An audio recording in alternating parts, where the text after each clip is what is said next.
Buenas a todo el público presente. Vamos a continuar con los temas de biología molecular y celular. Soy Carlos Martel Acevedo y continuamos con el tema de proteínas. Empezamos.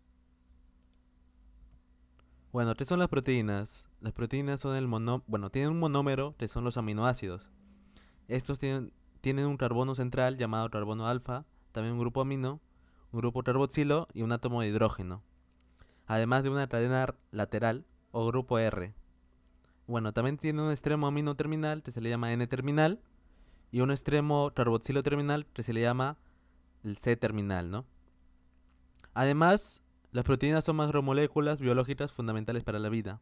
Están formadas por estas cadenas de aminoácidos y lo principal en esta diapositiva es que su enlace se llama el enlace peptídico y va a formar parte de la estructura primaria de las proteínas. Tienen funciones, estructura, transporte, señalización y más que se va a explicar luego, además de contar con hidrógeno, oxígeno, nitrógeno y en algunos casos azufre, como la cisteína y la metionina. La cisteína y metionina son los aminoácidos azufrados. También tenemos tipos de aminoácidos. En ellos encontramos ácidos básicos, polares, no polares, esenciales y no esenciales. Dentro de los básicos está el ácido espártico y el ácido glutamático, o el glutamato, ¿no? Son de carga negativa a pH fisiológico, o sea, en el cuerpo tienen una carga negativa. Desde este momento lo ácido es negativo y lo básico es positivo. Entonces los básicos son de carga positiva, son la lisina, arginina, histidina. Dentro de los polares tenemos a la serina, treonina, asparagina, glutamina, tirosina y cisteína, que son además de ser polares hidrofílicos. Polar es decir que se disuelve en el agua, ¿no? Por eso es hidrofílico. En cambio, los no polares son hidrofóbicos y dentro de ellos está la lisina, alanina, valina, leucina, isoleucina, metionina, fenilalanina, triptófano y prolina. Además existe también una clasificación por su valor nutricional. En ellos tenemos a los esenciales y los no esenciales. Los esenciales serían la valina, leucina, isoleucina, lisina, metionina, fenilalanina y treonina y triptófano y también la histidina. Y son esenciales porque el cuerpo no la sintetiza, así que es necesaria para el, la alimentación y la nutrición del cuerpo. En cambio, los no esenciales son aquellos que el organismo sí los sintetiza, así que no son esenciales. Bueno, hay una mnemotecnia para aprenderse a los aminoácidos esenciales que es valetetri meisofeliz. Ya ustedes ven, cada sílaba pertenece a un aminoácido esencial. Ahora vamos a ver los tipos de organización de las proteínas. En ellas tenemos la estructura primaria, la secundaria, terciaria y cuaternaria, como se puede ver en la figura de la izquierda. Y bueno, la estructura primaria es lineal. La estructura secundaria puede tener una alfa hélice o la beta plegada. La terciaria forma dominios de alfa hélice y beta plegada. Y la cuaternaria son varias cadenas polipeptídicas.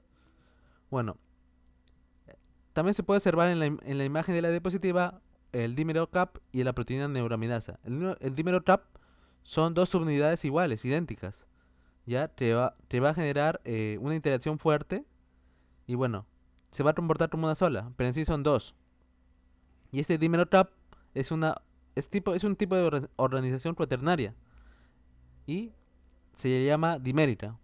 En cambio, la organización cuaternaria que vemos al lado, que es una tetramérica, porque tiene cuatro subunidades, y en el caso de la neuraminasa, que es una proteína viral, y es muy importante conocer que estas dimérica y tetramérica, además de trimérica, como el colágeno, son tipos de organización, además de los que tenemos de primaria, secundaria y terciaria, que se puede dar en las proteínas.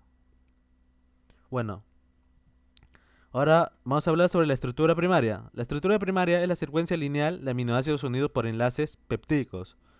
Esta secuencia determina todas las estructuras superiores de la proteína. En la imagen podemos observar a la alfa hélice y la beta plegada, principalmente, ¿no? Que son las estructuras secundarias. Lo puse porque Albers muestra a la imagen muy detallada y muy colorida. Pero en la parte de la derecha podemos observar la estructura primaria. Hay una proteína muy característica de esta estructura primaria, que es la insulina, que contiene 51 aminoácidos y son de dos cadenas.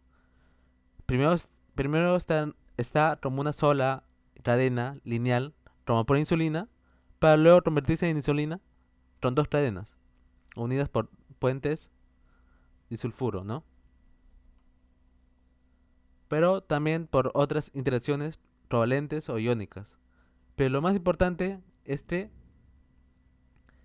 las cadenas, al modificarse, también van a tener diferentes funciones. Pero la principal función de la insulina es la reducción de la glucosa en la sangre, ¿no? Ahora la estructura secundaria, principalmente tenemos al alfa hélice, la beta plegada y los giros beta. La alfa hélice es una estructura enrollada y unida por puentes de hidrógeno. Es importante aclarar que los grupos que están unidos por el puente de hidrógeno son el grupo carbonilo y el grupo amino. El grupo carbonilo contiene al oxígeno y este oxígeno va a interactuar con el hidrógeno del grupo amino. Y al interactuar una molécula, o bueno, un átomo electronegativo fuerte con un átomo de hidrógeno, se forma el puente de hidrógeno, ¿no? Este puente de hidrógeno es una estructura, es un enlace muy fuerte.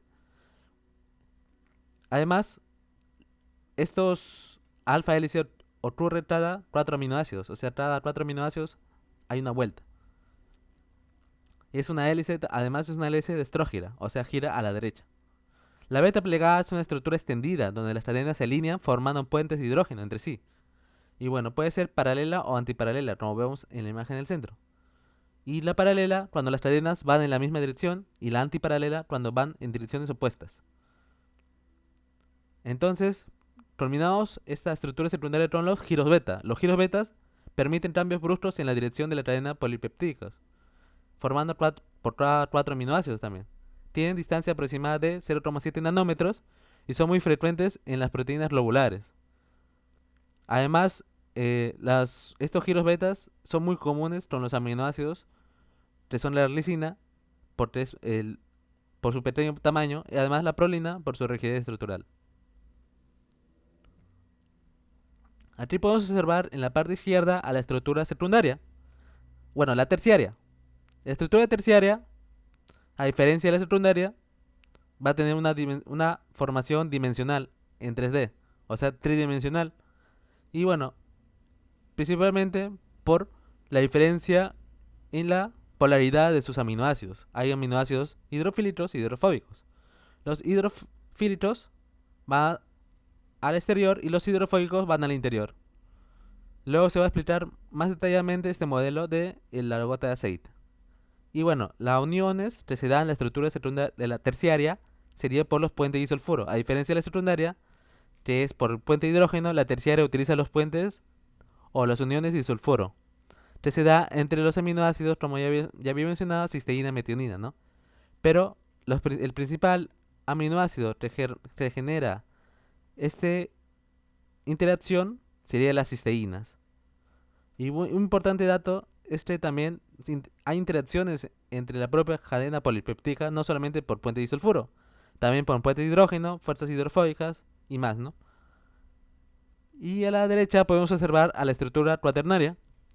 La estructura cuaternaria son varias cadenas polipeptídicas formadas por, bueno, estas cadenas también se le llaman subunidades y se asocian mediante interacciones no covalentes. Algunos casos los puentes de sulfuro, pero mayormente son las fuerzas Van der Waals. Y muy importante detallar que la fuerza iónica o bueno, la fuerza covalente que los une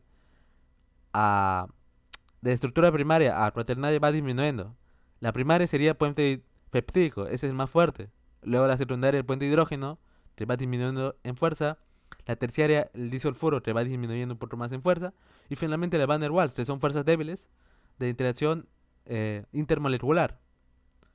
En ella tenemos, bueno, la cuaternaria. La principal ejemplo de esta estructura sería la hemoglobina, que está compuesta por 4 subunidades, que serían 2 alfa y 2 beta.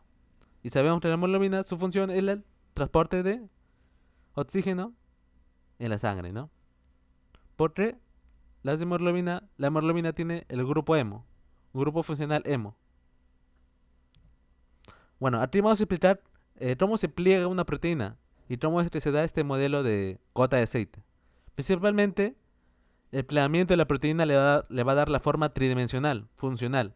El modelo de la gota de aceite explica De las proteínas globulares, los aminoácidos hidrofóbicos se agrupan en el interior y los hidrofílicos se orientan hacia el exterior. O en otras palabras, los que son hidrofílicos son los que van a formar enlaces con el agua. Por eso son hidrofílicos. Van a tener polaridad y por eso van a tener diferencia de cargas eléctricas y por eso van a interactuar con el agua. En cambio, los hidrofóbicos, no. Y es como una gota de aceite, que la parte polar se orienta hacia afuera y la parte no polar hacia adentro. Y bueno, el agua también favorece el plegamiento mediante la explosión hidrofóbica y la formación de puentes de hidrógeno y interacciones iónicas. De lo que sería la parte de los aminoácidos polares exteriores con el agua. Además, no solamente existen estas interacciones en lo que sería el modelo de gota de aceite en la formación de plegamiento, también existen interacciones entre propia proteína con otra proteína o la misma proteína entre sí, entre la misma cadena cuando se pliega, ¿no? ¿Por qué? Por ejemplo, en la imagen de la derecha podemos observar las atracciones electrostáticas, el enlace de hidrógeno y las atracciones de Van der Waals, ¿no? Entre diferentes aminoácidos, porque los aminoácidos, al tener diferentes cargas, polaridad y más, van a generar estos tipos de enlaces, que son muy comunes. Por eso el plegamiento de las proteínas y en sí el modelado de proteínas es muy difícil, porque es un proceso muy complejo. Y bueno, las interacciones que estabilizan el plegamiento incluyen las reacciones electrostáticas, ¿no? También entre un ácido, que sería negativo, y una base positiva. Y principalmente estas, ¿no? Atracciones electrostáticas, puentes covalentes, enlace puente hidrógeno, atracción Van der Waals. Pero las proteínas, además de diferentes moléculas o macromoléculas orgánicas, tienden a interactuar entre sí mediante enlaces covalentes o intermoleculares, porque son pesados. Además, eh, cuando hay una unión covalente fuerte, va a alterar la función. Pero estas interacciones como electrostáticas y de hidrógeno y Van der Waals más le van a dar la función de un plegamiento, que luego esta función de plegamiento le va a dar a la proteína una función específica, porque es claro detallar que la estructura terciaria, desde a partir de esta estructura, la proteína ya tiene función en el organismo. Ahora vamos a hablar de las propiedades, ¿no? Principalmente la primera es la catalítica. Las enzimas son proteínas catalíticas, o sea, van a aumentar, bueno, sí, van a disminuir lo que sería energía de activación, haciendo que la reacción sea mucho más rápida. Y bueno, hay diferentes tipos de interacciones de las enzimas con el sustrato. El sustrato de una enzima puede ser una proteína. Además hay que aclarar que una enzima es una proteína, pero no toda proteína es una enzima. La enzima puede unirse a los sustratos y aceptándolos, haciendo que se acepten y generando una reacción. También puede hacer un reordenamiento de sus cargas eléctricas y generando una reacción. O por tensión, como se puede observar en la imagen. Ahí en la imagen tenemos los tres tipos de modelo de cómo actúa una enzima. Por tensión genera un rompimiento, ¿no? Una deformación y lo acerca al estado de transición que va a generar la reacción química. Y como le estaba comentando, los enlaces covalentes son la principal unión o interacción que se da a las proteínas, ¿no? Entre sí. Además de las cargas eléctricas, los puentes de hidrógeno, electrostáticos, los Van der Waals, que son fuerzas un poco más débiles. En términos covalentes, determinan diferentes cosas. Por ejemplo, si las uniones son fuertes, uniones covalentes son fuertes, entonces, por ejemplo, un puente disulfuro o más, entre ellas, entre dos proteínas, van a ser más duradera. Además, la vibración térmica propia de la célula, que está determinada por la energía libre de Gibbs y diferentes mecanismos termodinámicos, no lo va a separar. En cambio, la unión débil se separa por la misma vibración térmica, ¿no? Y algunos ejemplos de la vibración débil serían los puentes de hidrógeno y las fuerzas iónicas, ¿no? Más porque los puentes de hidrógeno por la interacción con el agua, también, ¿no? Pero, en cambio, un puente de sulfuro se da solamente entre dos aminoácidos azufrados. Por eso que los puentes de sulfuro tienden a generar uniones más fuertes. Además, los puentes de sulfuro son un tipo de unión intermolecular. Pero también los enlaces covalentes propios entre distintos átomos o moléculas que estén en el exterior de la proteína, si genera varios y una unión más fuerte, ni la vibración térmica lo puede romper y la función altera también la función. Y bueno, es un tipo de interacción, ¿no? Entonces ya hemos visto cómo interactúan las proteínas con sus propias proteínas y cómo actúan las enzimas en sí. Principalmente por estos tipos de enlaces y las cargas eléctricas, que es muy importante conocer en las proteínas, porque también van a tener una función ácido y base o amortiguadora que vamos a observar luego. Ahora vamos a hablar de la especificidad. Por ejemplo, ahí se puede ver una enzima con su inhibidor y su coactivador, ¿no? Los coactivadores también pueden ser un cofactor. Bueno, hay diferentes tipos de unión al sustrato de las enzimas, como competitiva, unión al activador o unión al cofactor. Y su propio nombre indica cómo se da la unión y la activación. Pero principalmente la especificidad no solamente es de las enzimas. También tenemos proteínas homólogas, por ejemplo las ortólogas, que son tan presentes especies distintas, pero con función idéntica. Ejemplo, la hemoglobina en vertebrados. La hemoglobina, aunque es una proteína muy conservada, hay una diferencia con lo que serían las diferentes especies. La hemoglobina humana es diferente a la hemoglobina de otros animales. En cambio, las parólogas que son presentes en la misma especie, pero se diferencian con funciones bioquímicas detalladas. Ejemplo, la mioglobina y la hemoglobina, que son proteínas muy similares, pero la función es distinta. La mioglobina es almacenar el oxígeno o retener oxígeno en lo que serían los músculos, y la hemoglobina es el transporte en la sangre del oxígeno. Además, las proteínas homólogas son aquellas que realizan funciones idénticas, como ya había mencionado, ¿no? Además de la hemoglobina tenemos al citocromo C, que es una proteína importante de lo que sería la mitocondria.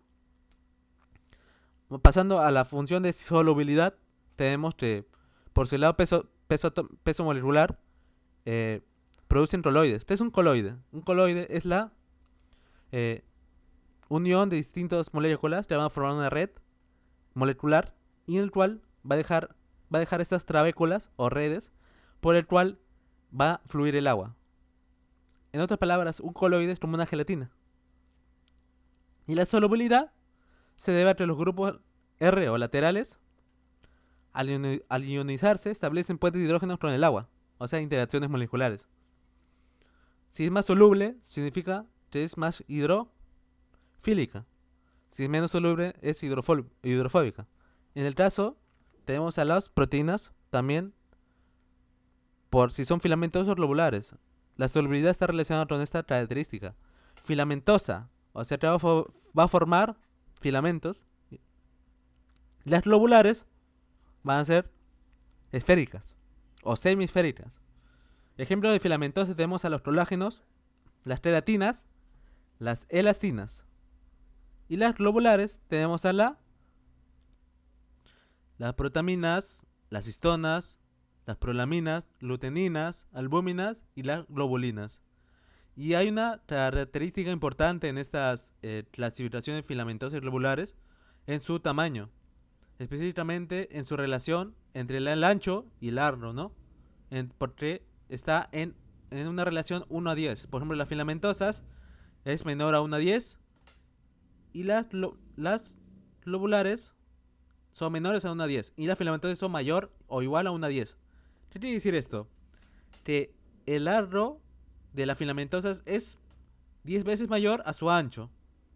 Entre las globulares es menor, por eso su relación es menor a 1 a 10.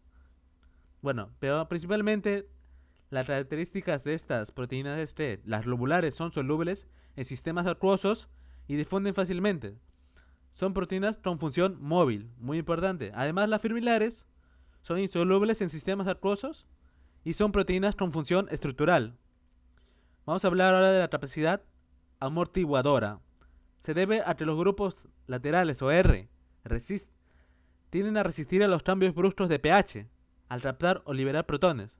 Además, entre ellos, el más importante, que se acerca al pH fisiológico, es la histidina. Y bueno, esta capacidad amortiguadora significa que al estar en un medio básico, el aminoácido o proteína se va a comportar como un ácido, regulando y generando una neutralidad en las cargas. también existen los iswitteriones, que son también dipolos. Y por eso iswitteriones dipolos, como se puede observar en las letras, ¿no? Estos iswitteriones dipolos son los principales amortiguadores de pH. Estos tienen una carga positiva y negativa al mismo tiempo, así que se pueden comportar como ácido y base. Y la carga positiva sería de las aminas, el grupo amino es positivo. Y la carga negativa sería del grupo carboxilo, que el grupo carboxilo o ácido es negativo. Vamos a hablar de la característica llamada osmolaridad. Las proteínas tienden a captar agua de un medio hipotónico, las que están separadas por una membrana semipermeable. Y las proteínas retienen iones difusibles como bicarbonato, cloruro, sodio, potasio. Ya, aumentando el efecto osmótico. A este efecto también se le llama efecto Donan, que una proteína que como no puede difundir por lo que sería la membrana semipermeable, se queda dentro del medio intracelular, va a generar una diferencia de gradientes que va a hacer que iones vayan a querer entrar al interior de lo que sería la célula por tener una diferencia potencial, y como al entrar más iones se va a volver un medio hipertónico, el agua también va a entrar por ósmosis. Por eso que estas proteínas regulan la osmolaridad de las células. Además existe la desnaturalización, que esta propiedad es muy importante porque proteínas con una estructura mucho más compleja como cuaternaria o terciaria tienden a desnaturalizarse a una estructura primaria por medio de diferentes agentes como el pH alto, eh, las bases, los ácidos, el calor o diferentes componentes van a generar esta ruptura de los enlaces y de una estructura muy compleja va a pasar a una estructura primaria. E incluso romper los enlaces peptídicos, que son los más fuertes. Existe la desnaturalización reversible, por ejemplo las inmunoglobulinas y la lisosima, y las irreversibles como la albúmina trocida o la ovoalbúmina trocida, que serían los huevos, cuando lo troces o lo trocinas, y la leche tortada, ¿no? Esta albúmina, al generar esos cambios, ya no puede volver a lo que sería una albúmina con su estructura cuaternaria o terciaria en este caso, ¿no?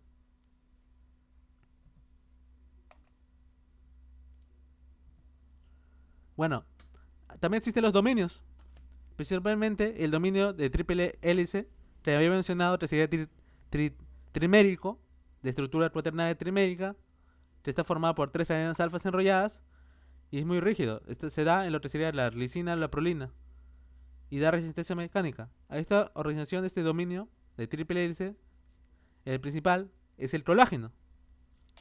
Bueno, también tenemos los módulos, que serían dominios especializados de como de moldes, donde estos dominios que forman generan que varias monómeros idénticos se agrupen y formen unas cadenas larguísimas, ¿no? De proteína.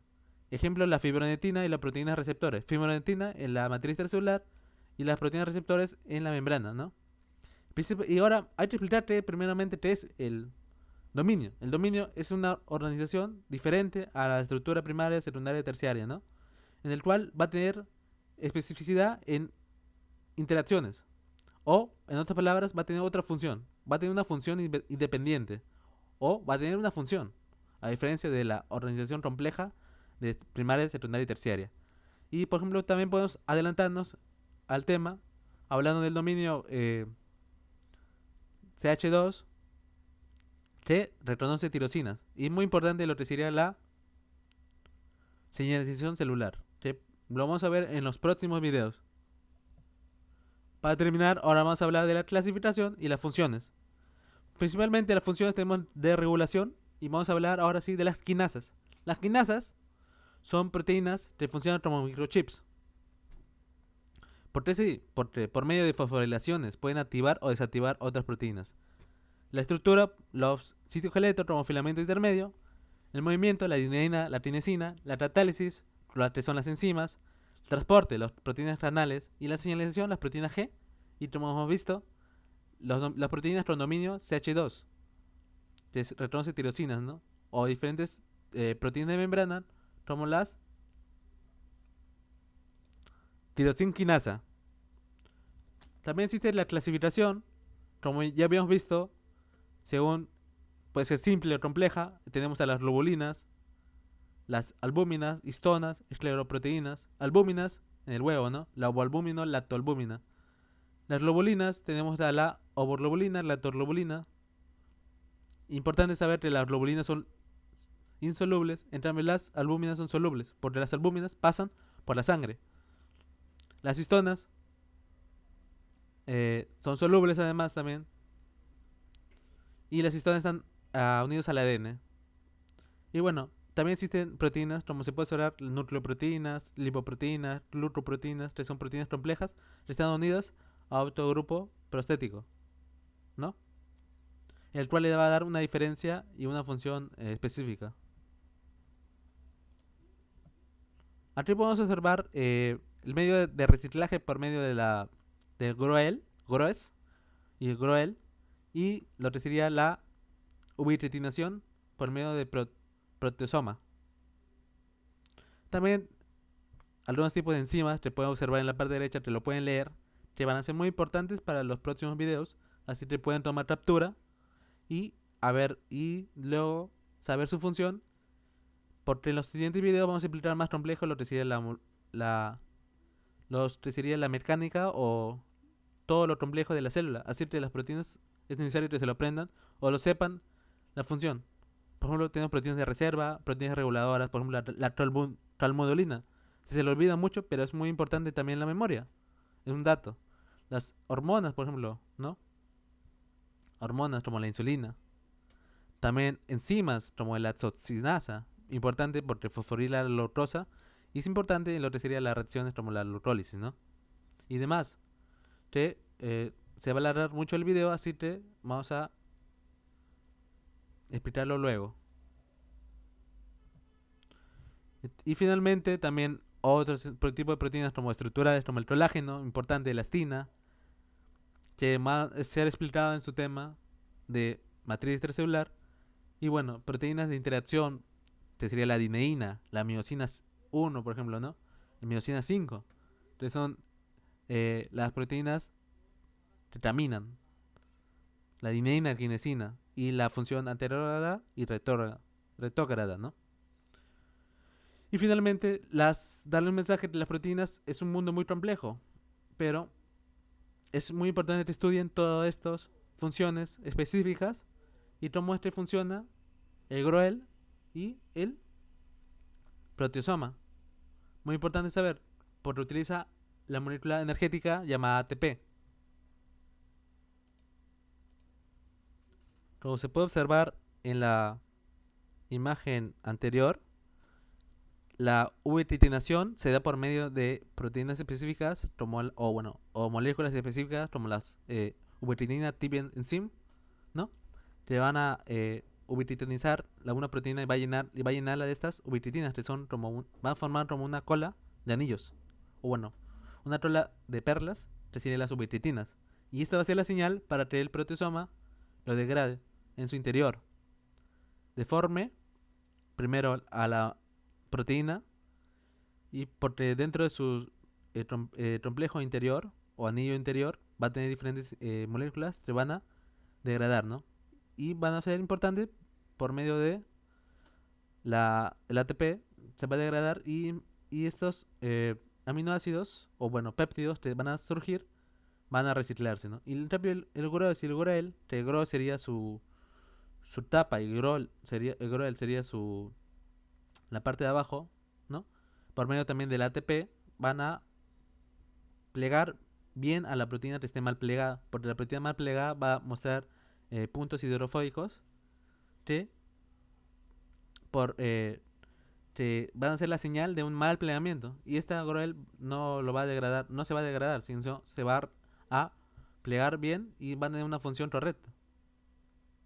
En cambio, si no está mal plegada, se ubitritiniza y se degrada. Bueno, finalmente es comentarles que este video tiene bases o referencias en lo que sería Albert de biología molecular, también sería Lodish, algunas imágenes son de Lodish, también Cooper de biología molecular, y principalmente estos 3 libros. Gracias por ver mi video, hasta la próxima, espero que se cuiden y sigan estudiando. Hasta luego.